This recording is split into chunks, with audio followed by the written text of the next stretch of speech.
ജൈജുവിൻ്റെ home വീഡിയോയിലേക്ക് എല്ലാവർക്കും ഒരിക്കൽ കൂടി സ്വാഗതം. ഇളം വെയിലും കുളിർ കാറ്റുമൊക്കെയുള്ള ശരത്കാലത്തിലെ ഈ പ്രഭാതത്തിൽ മുറ്റത്തേക്കൊന്നിറങ്ങിയപ്പോൾ കണ്ട കാഴ്ച അതിമനോഹരമായിരുന്നു. നിറയെ നാരങ്ങകളുമായി നിൽക്കുന്ന ചെറുനാരകം അതിങ്ങനെ കാറ്റിൽ ഉലഞ്ഞു നിൽക്കുകയാണ്. നാരങ്ങകളെല്ലാം തന്നെ വിളഞ്ഞ് നല്ല പാകമായി നിൽക്കുന്നു.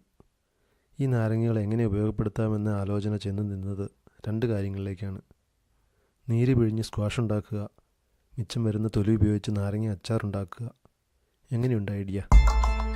എന്നാൽ ഇനി എന്താ ആലോചിക്കാൻ, നാരങ്ങകളൊക്കെ പറിക്കുക തന്നെ.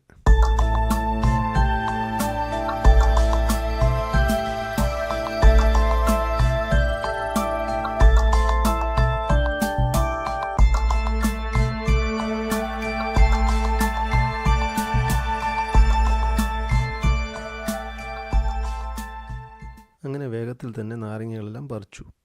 ഇനി ഇതിൻ്റെ അടുത്ത പടി നാരങ്ങകളെല്ലാം നന്നായി കഴുകി ഉണക്കിയെടുക്കുകയാണ്. അതിനുശേഷം ഇവയെ മുറിച്ച് നന്നായിട്ട് ഇതിൻ്റെ ജ്യൂസ് പിഴിഞ്ഞെടുക്കണം.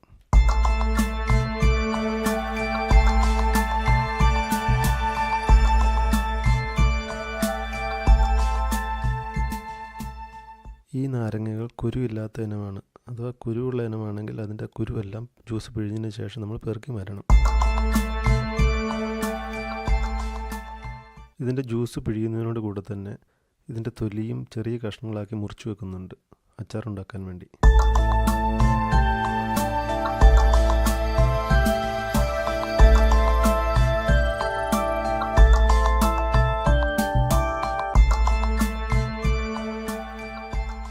അങ്ങനെ അവസാനത്തെ നാരങ്ങയും പിഴിഞ്ഞു കഴിഞ്ഞു.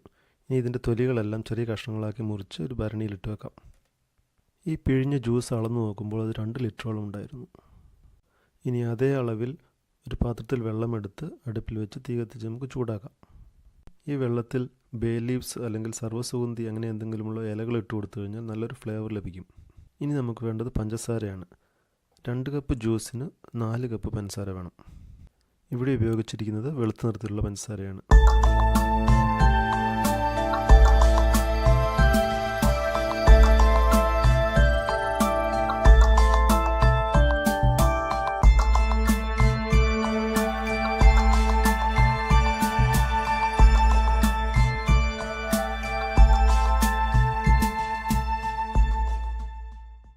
ഇനി നമുക്ക് ഈ പഞ്ചസാര ചൂടാക്കാൻ വച്ചിരിക്കുന്ന വെള്ളത്തിലേക്ക് ചേർത്ത് കൊടുക്കാം.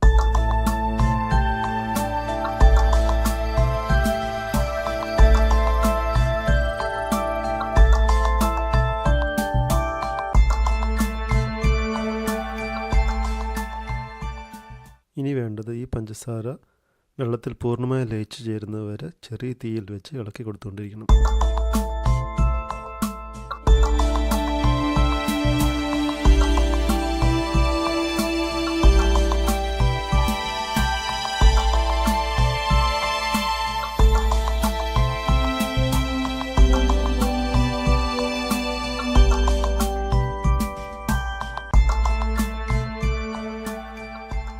പഞ്ചസാര മുഴുവനും ലയിച്ച് കഴിയുമ്പോൾ ഈ ലായനി നല്ലപോലെ തെളിഞ്ഞു വരും. ഇനി നമുക്ക് ഈ വെള്ളം തിളയ്ക്കുന്നത് വരെ ഇളക്കി കൊടുക്കണം.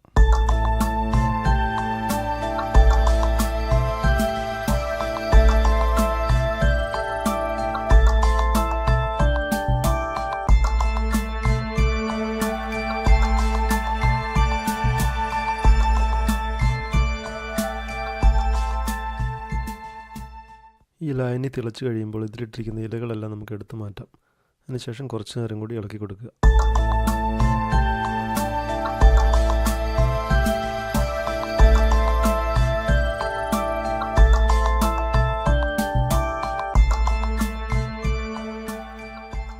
നല്ലതുപോലെ വെട്ടി തിളച്ച് പതഞ്ഞു വരുന്ന സമയത്ത് നമുക്കിതിൻ്റെ തീ ഓഫ് ചെയ്തിട്ട് തണുക്കാനായിട്ട് വെക്കാം.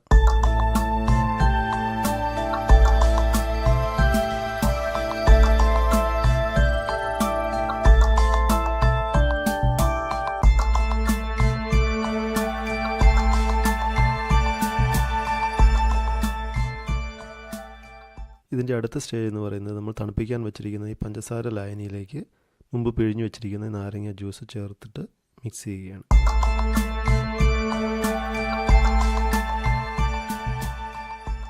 അതിനായിട്ട് നമുക്ക് ആദ്യം ഈ ജ്യൂസ് ഒരു വലിയ പാത്രത്തിലേക്ക് ഒഴിക്കുക.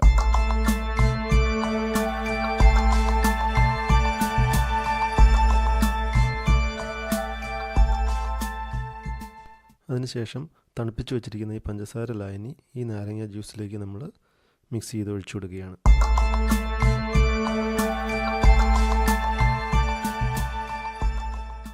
പഞ്ചസാര ലായനിയും ജ്യൂസും ചേർന്ന ഈ മിശ്രിതം ഇനി നല്ലതുപോലെ ഇളക്കി ഒന്നുകൂടെ യോജിപ്പിക്കുക.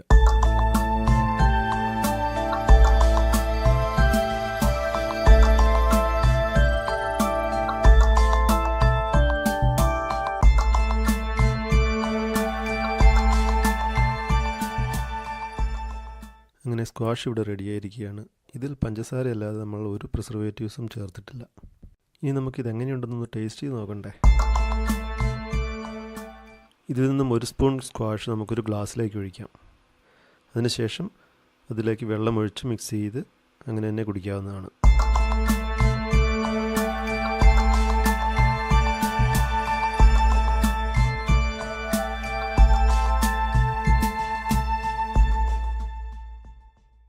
അങ്ങനെ സ്ക്വാഷ് ഒന്ന് ടേസ്റ്റ് ചെയ്ത് നോക്കുകയാണ്. വളരെ നന്നായിരിക്കുന്നു. ഇനി നമുക്ക് ഈ സ്ക്വാഷ് 2 രീതിയിൽ സൂക്ഷിച്ച് വെക്കാം. ഒന്നാമത്തെ മാർഗ്ഗം ഇവയെ കുപ്പികളിൽ നിറച്ച് നമുക്ക് ഫ്രിഡ്ജിൽ വെച്ച് ഉപയോഗിക്കാം. കാരണം ഇതിൽ പ്രിസർവേറ്റീവ്സ് ഒന്നും ചേർത്തിട്ടില്ല. അല്ലെങ്കിൽ ഐസ് ട്രേയിൽ നിറച്ചിട്ട് നമുക്ക് ഐസ് ക്യൂബുകളാക്കിയിട്ട് ഉപയോഗിക്കാം. ഈ വീഡിയോ എല്ലാവർക്കും ഇഷ്ടപ്പെട്ടെന്ന് കരുതട്ടെ. ഇനി അടുത്ത വീഡിയോയുമായിട്ട് വരുന്നതുവരെ എല്ലാവർക്കും ബൈ.